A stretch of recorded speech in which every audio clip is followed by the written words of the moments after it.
Batara Katong atau Sunan Katong bersama pasukannya mendarat di Kaliwungu dan memilih tempat di Pegunungan Penjor atau Pegunungan Telapak Kuntul Melayang. Beberapa tokoh dalam rombongannya antara lain terdapat tokoh seperti Tenko Epen Jianlian, Tekuk Penjalin, Han Bieyan, Kiai Gembiang, dan Raden Panggung, Wali Joko. Penyebaran Islam di sekitar Kaliwungu tidak ada hambatan apapun. Sedangkan memasuki wilayah yang agak ke barat, ditemui seorang tokoh agama Hindu, Buddha, bahkan disebutkan sebagai mantan petinggi kadipaten di bawah kerajaan Majapahit untuk wilayah Kendala, Kaliwungu, bernama Suromenggolo atau Empu Pakuwojo. Dikatakan dalam cerita tutur, ia seorang petinggi Majapahit dan ahli membuat pusaka atau empu. Ia seorang adipati Majapahit yang pusat pemerintahannya di Kaliwungu, Kendala. Untuk mengislamkan atau menyerukan kepada Pakuwojo supaya memeluk agama Islam tidaklah mudah sebagaimana mengislamkan masyarakat biasa lainnya. Biasanya sifat gengsi dan merasa taklukan adalah mendekati kepastian. Karena ia merasa punya kelebihan, maka pengislamannya diwarnai dengan adu kesaktian, sebagaimana Ki Ageng Pandan Aran mengislamkan para ajar di perbukitan Bergota, Pulau Tirang. Kesepakatan atau persyaratan dibuat dengan penuh kesadaran dalam kapasitas sebagai seorang ksatria pilih tanding. Bila Sunan Katong sanggup mengalahkannya, maka ia mau memeluk agama Islam dan menjadi murid Sunan Katong. Demikian sumpah Pakuwojo di hadapan Sunan Katong. Pola dan gaya pertarungan seperti itu memang sudah menjadi budaya orang-orang dahulu. Mereka lebih menjunjung sportivitas pribadi. Dengan didampingi dua sahabatnya dan satu saudaranya, pertarungan antar keduanya berlangsung seru. Selain adu fisik, mereka pun adu kekuatan batin yang sulit diikuti oleh mata orang awam. Kejar-mengejar, baik di darat maupun di air hingga berlangsung lama dan Pakuwojo tidak pernah menang. Bahkan ia berkeinginan untuk lari dan bersembunyi. Kebetulan sekali ada sebuah pohon besar yang berlubang. Oleh Pakuwojo digunakan sebagai tempat bersembunyi dengan harapan Sunan Katong tidak mengetahuinya. Namun berkat ilmu yang dimiliki, Sunan Katong berhasil menemukan Pakuwojo, dan menyerahlah Pakuwojo.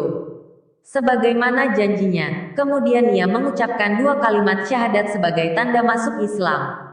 Oleh Sunan Katong, pohon yang dijadikan tempat persembunyian Pakuwojo diberi nama pohon Kendala yang artinya penerang. Di tempat itulah Pakuwojo terbuka hati dan pikirannya menjadi terang dan masuk Islam.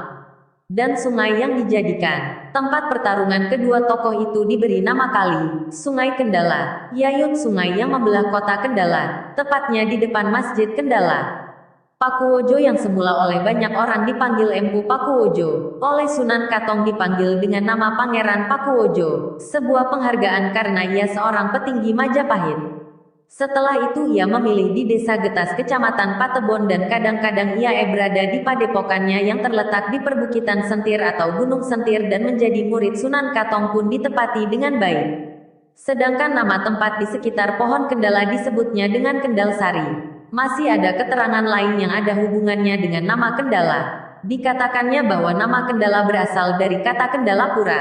Dilihat dari namanya, Kendalapura ini berkonotasi dengan agama Hindu. Artinya, bahwa Kendala sudah ada sejak agama Hindu masuk ke Kendala. Atau paling tidak di dalam berdoa atau mantra-mantra pemujaan sudah menyebut-nyebut nama Kendalapura. Ada juga keterangan yang menerangkan bahwa Kendala berasal dari kata Kantali atau Kontali. Nama itu pernah disebut-sebut oleh orang-orang Cina sehubungan dengan ditemukannya banyak arca di daerah Kendala.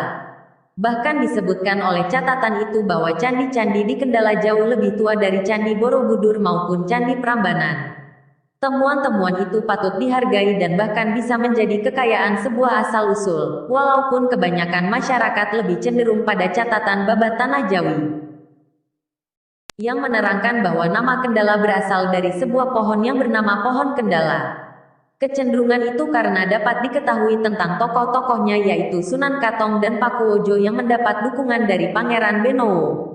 Selain itu catatan-catatan pendukung lainnya justru berada di Universitas Leiden, Belanda, sebuah perguruan tinggi terkenal yang banyak menyimpan catatan sejarah Jawa. Akan halnya cerita Sunan Katong dan Pakuwojo dalam legenda yang telah banyak ditulis itu menggambarkan sebuah prosesi, betapa sulitnya merubah pendirian seseorang, terlebih menyangkut soal agama, keyakinan. Cerita-cerita itu menerangkan bahwa antara Pakuwojo dan Sunan Katong pada akhirnya tewas bersama, Sampyu. Cerita yang sebenarnya tidaklah demikian. Cerita itu maksudnya, gitu Pakuwojo berhasil dibuka hatinya oleh Sunan Katong, dan Pakuwojo mau mengucapkan 2 kalimat syahadat dan menjadi murid Sunan Katong, berarti antara kedua tokoh itu hidup rukun sama-sama mengembangkan agama Islam.